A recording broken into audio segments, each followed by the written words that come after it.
Bismillahirrahmanirrahim. Assalamu alaikum, my dear Falconians. Here is your science teacher, Miss Sayyida Sarah Hassan. So, my dear students of level 8, today we are starting our new chapter, that is chapter number 11, Sound and Hearing.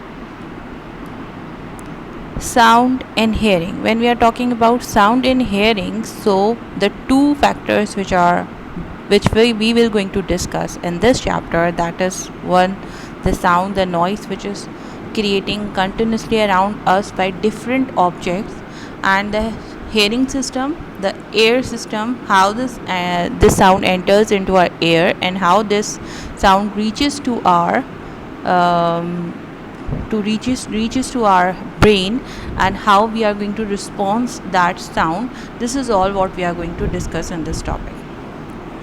So there are some facts regarding sound. Okay, sound is a form of energy, as we already discussed about the light, as we already discussed about the heat.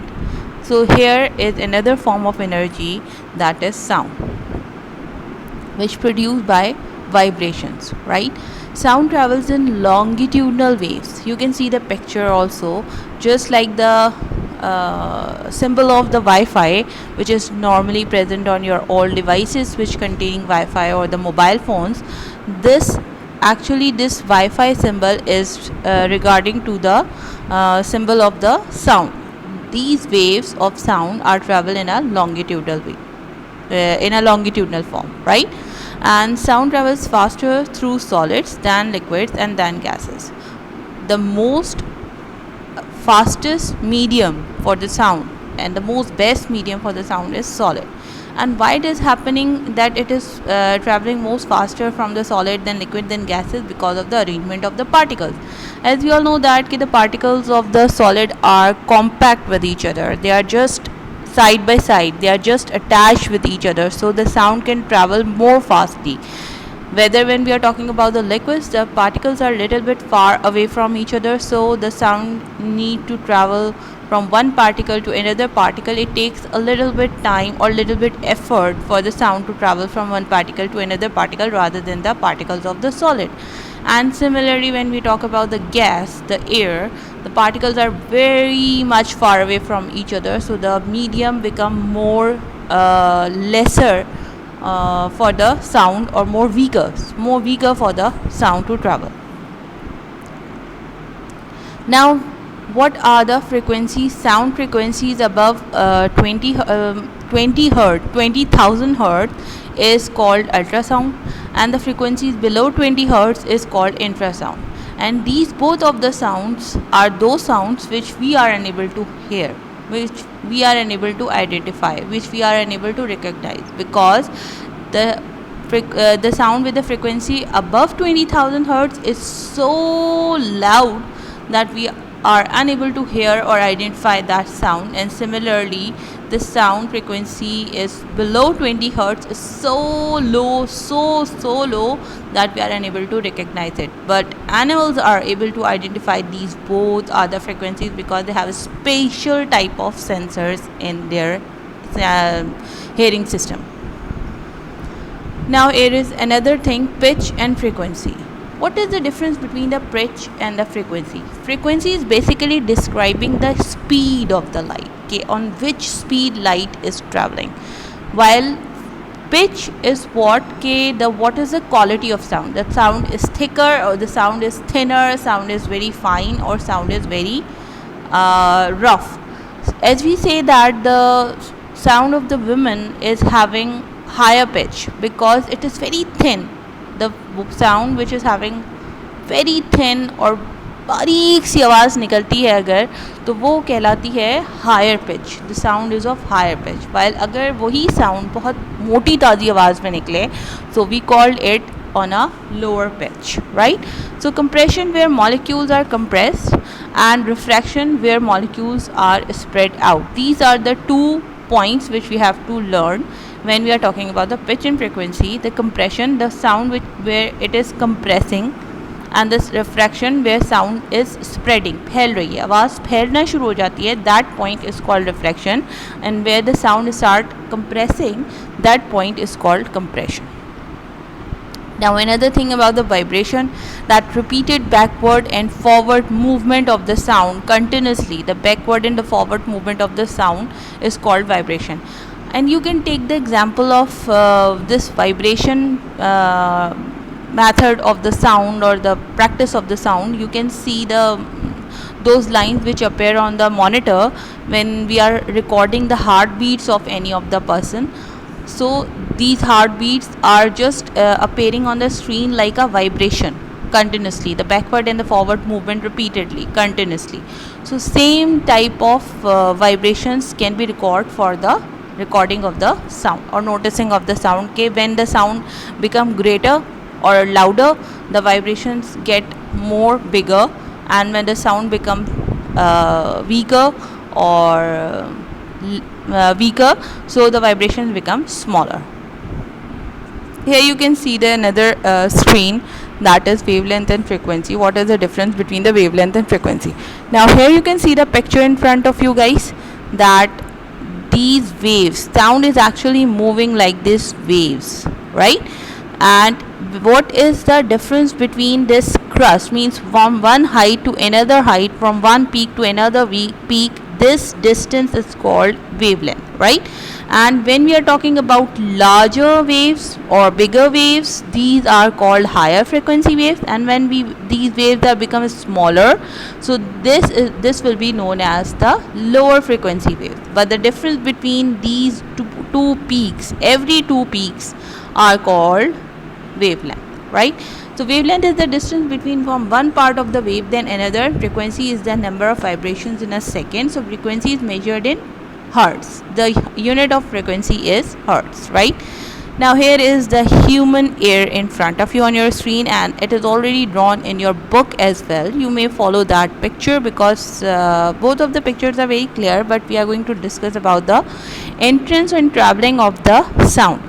Here the sound is entering from this portion is called the outer ear, and this portion is called the inner ear. Here from this side, from this hole which is present in your ear, the sound will going to enter and then hit, passing from this eardrum, the delicate part, the delicate layer which is present just at the end of the ear canal, that is eardrum. By passing from this eardrum, this portion of the ear is known as the middle ear, and here we have three bones which are already drawn in your book, right? In the human ear which is drawn in your book, we have three bones already drawn over there. And then after that, passing from this middle ear, this is the tube which is attached with our, which is moving towards our bone, the backbone, and this is the inner part of the ear in which this cochlea, the organ of hearing, basically this is an organ of hearing, a spiral shaped organ in which the small tiny hairs are present, and whenever the sound reaches to these cochlea, the waves of sound reaches to these cochlea, this cochlea travels spirally round and by these the small tiny hairs which are present in this cochlea, that hairs are going to convert them into the signals, sound wave into the signals, and then these signals reaches to our auditory nerve, and by the means of auditory nerves, these reaches to our brain, and in brain they get they become a message for an human being. So what we have to reply or response regarding that sound, if the sound is with the higher pitch and higher frequency, we normally keep hands on our ears, so that sound is not good for us.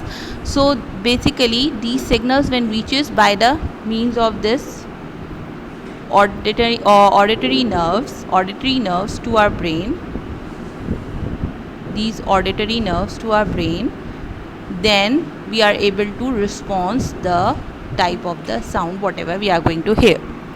Now here is the function written in front of you of the whole human ear, which you have to write in the form of a flowchart. The ear has external, middle and inner portions. The outer ear is called the pinna and is made of rigid cartilage covered by skin. Sound funnel through the pinna into the external auditory canal, a short tube that ends at the eardrum tympanic membrane. Sound causes the eardrum and its tiny attached bones in the middle portion of the ear to vibrate, and the vibrations are conducted to the nearby cochlea. The spiral shaped cochlea is part of the inner ear, and it transforms sound into nerve impulses that travel to the brain. Simply, the fluid filled semicircular canal attached to the cochlea and nerves in the inner ear, they send information on balance and head position to the brain. The eustachian auditory tube drains fluid from the middle ear into the throat pharynx behind the nose. Basically, that portion is attached, that tube, this tube is attached to the food tract or pharynx, we can say, or to the nose system, we can say, right? Now here you can see the amplitude. Amplitude is the objective measurement of the degree of change, positive or negative, in atmospheric pressure. The compression and refraction of air molecules cause the sound waves. Here you can see the picture. This height of the wave, the height of the wave from this middle line to the peak, this height is called amplitude, right? So as much the amplitude is higher or greater, the sound will be more fine or more louder, we can say, right? So this is what, this distance is called wavelength. This distance, the height, and this line, the distance between the height and this line is called amplitude. And the continuity of these waves, as much quantity of waves are coming out in 1 second, this is called its frequency, right? Now here you have seen some examples in front of you of loudness of some sounds. When we talk about the jet engine up close, everyday sounds pressure level, and this is always measured in dB, that is decibels. So it is 140 decibel. When we talk about the rock concert, it is 120 decibel. When we talk about the piano, it is 100 decibel. When we talk about the car moving with the 80 kilometers per hour, the sound will be of 80 decibels. Conversation sound is of 60 decibel. Quite stubborn neighborhood, those who are fighting in beside your house, in your neighbor, they have the sound of 40 decibels. Empty theater or studio have sound of 20 decibel, and the lower limit, that the sound below the 20 decibel, that is 0 decibel, which we are unable to hear, right? So remember this thing, if the sounds which are present above 20,000 hertz, the frequency of above 20,000 hertz, and the frequency of below frequency of 20 hertz, we are unable to recognize those sounds, we are unable to hear those sounds, and only animals are able to hear those sounds because they have a specific type of hearing system. And this loudness of some sounds is already drawn in your book. The chart, complete chart, is present in your book, and they have very much different sounds of different types of objects. So you may learn it from there, and you may see the picture of the air, and also have to write down the traveling of the sound throughout the air till the brain, from the outer ear till the brain. You may write it in the form of a flow chart. And thank you. This is all about for today.